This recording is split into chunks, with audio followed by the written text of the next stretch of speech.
One day, in the quiet countryside of Scotland, a young boy was playing near a swamp when he suddenly lost his footing and fell into the thick, muddy water. The more he struggled, the deeper he sank. Terrified, he screamed for help, his cries echoing across the open fields. A poor farmer named Fleming was working nearby when he heard the desperate cries. Without a second thought, he dropped his tools and ran toward the sound.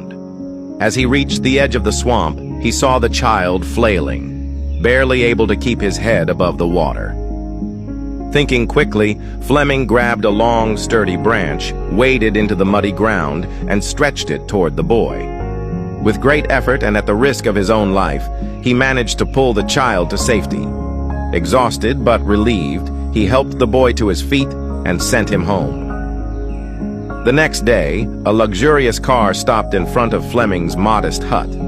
A wealthy man stepped out, approached the farmer, and said, "I am the father of the child you saved yesterday. I cannot thank you enough for saving my son's life. I know I can never truly repay you, but is there anything I can do for you?" The farmer, touched by the man's gratitude, replied, "I appreciate your kindness, but I cannot accept money for something I did out of humanity." At that moment, the farmer's young son appeared at the door of the hut. Seeing the boy and noticing the humble conditions in which the farmer lived, the wealthy man had an idea. He said, "If you won't accept money, then let me offer something else. Let me take responsibility for your son's education." The farmer hesitated for a moment.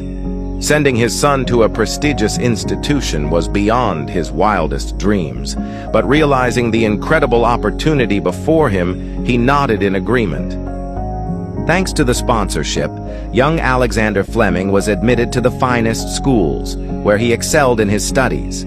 He later attended St. Mary's Hospital Medical School in London, where his relentless curiosity and scientific brilliance led him to a groundbreaking discovery: the world's first antibiotic, penicillin, in 1928. This miraculous drug would go on to save millions of lives. But the story doesn't end there. Years later, during World War II, the wealthy man's son fell seriously ill with pneumonia. His condition was critical, and his survival seemed uncertain. He was treated with penicillin, the very drug discovered by none other than Sir Alexander Fleming.